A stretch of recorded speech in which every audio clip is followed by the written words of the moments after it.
আপনাদের সুবিধার্থে যারা দূর দূরান্ত থেকে আসবেন তো অবশ্যই দাদার নাম্বার দেওয়া থাকবে। আপনারা যোগাযোগ করে তারপরেই আসবেন।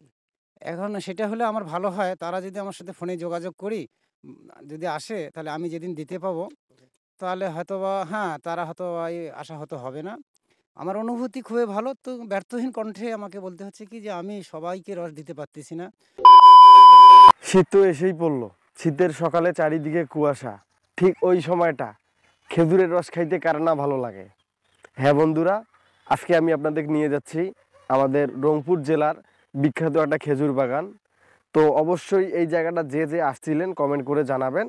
আর যারা এই জায়গাটা কখনো আসেন নাই আমার ভিডিওটা ফলো করেন, আমি সম্পূর্ণ যাওয়ার প্রসেস আপনাদের বলে দিচ্ছি। আমি মূলত সবসময় ব্যস্ত থাকি, তো আজকে অনেক কষ্টে একটু সময় পাইছি, তো যার কারণে আমার ছোট ভাই দুইটাকে সাথে নিয়ে আর আমার শখের বাইকটাকে সাথে নিয়ে জগদীশপুরের সেই বিখ্যাত খেজুর বাগানের উদ্দেশ্যে রওনা হইলাম। তো আজকে কিন্তু আমি আপনাদের সম্পূর্ণ প্রসেস দেখাবো যে আপনারা কিভাবে অতি দ্রুত সেই বাগানটায় পৌঁছাবেন। এক কথায় আপনারা যারা দূর দূরান্ত থেকে আসবেন তারা চলে আসবেন আমাদের উত্তম হাসনা বাজারে। হাসনা বাজার এসেই পাম্পের সাথে হাতের বাম দিকে যে রাস্তাটা নেমে গেল এই রাস্তাটায় ঢুকবে। এরপরে পেয়ে যাবেন ঘাঘর নদীর উপরে একটা সুন্দর ব্রিজ। ছোটবেলায় কিন্তু এই ঘাঘর নদীর ব্রিজের উপর এসে অনেক সময় কাটাইতাম, কিন্তু এখন আর নানান বিধি ব্যস্ততার কারণে আসা হয় না। যাই হোক বন্ধুরা, ব্রিজটা পার হয়ে একটা 3 রাস্তার মোড় পাবেন। আবারও এই 3 রাস্তার মোড়ে এসে হাতের বাম দিকে যাবেন। কিছু দূর সামনে এসে আবারও কিন্তু একটা 3 রাস্তার মোড় পাবেন, এখানেও হাতের বাম দিকেই যাবেন। আপনাদের সাথে কথা বলতে বলতে আমরা কিন্তু প্রায় খেজুর বাগানের সামনে চলেই আসছি। সকালবেলা কিন্তু এখানে এসে খেজুরের রসের সিরিয়াল পাওয়া যায় না। কিভাবে কেমনে কি করলে আপনি খেজুরের রস পাবেন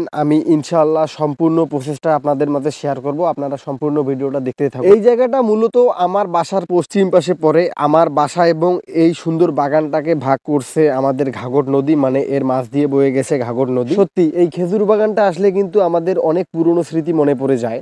হে সকল ভাই বন্ধুগণ, তো আপনারা দেখতে পাইলেন যে আমরা চলে এলাম আমাদের বাসার পাশেই আর কি এই ভাইরাল রংপুরের বিখ্যাত খেজুর বাগানে।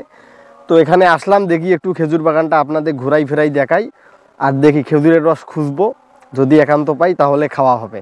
তো চলেন সম্পূর্ণ ভিডিওটা কন্টিনিউ করেন।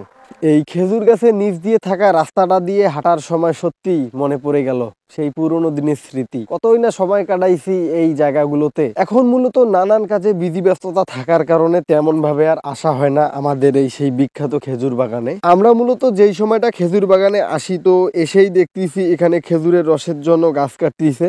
আপনাদের কিন্তু একটা কথা বলতে ভুলেই গেছিলাম, এই তো কয়েকদিন আগে বাংলাদেশের জনপ্রিয় একটা গণমাধ্যম সময় টিভি কিন্তু এই আমাদের জগদীশপুরের বিখ্যাত খেজুর বাগান নিয়ে একটা প্রতিবেদন করছিল।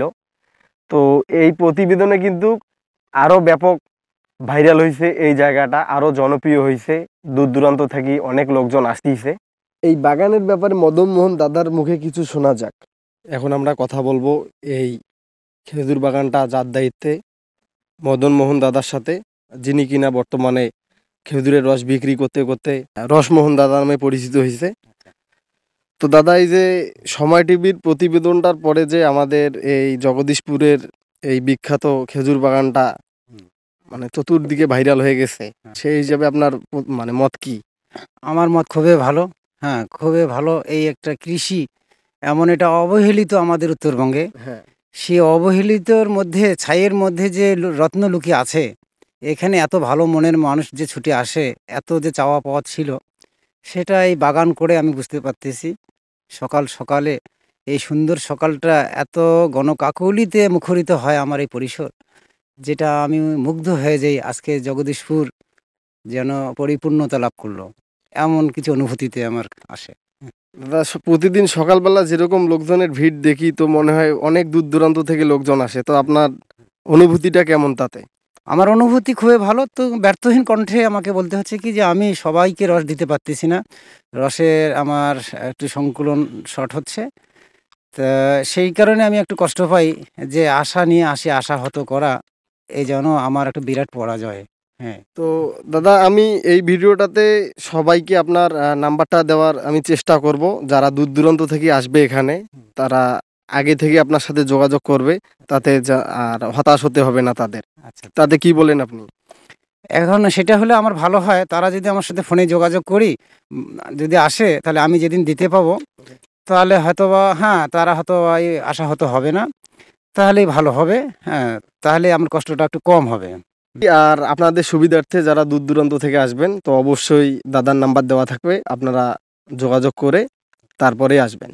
আপনাদের কিন্তু সকলের আমন্ত্রণ রইল আমাদের উত্তরবঙ্গের প্রাণকেন্দ্র রংপুর জেলার বিখ্যাত জগদীশপুরের এই মদনমোহন দাদার খেজুর বাগানে। আপনার অপেক্ষায় আছি আমরা।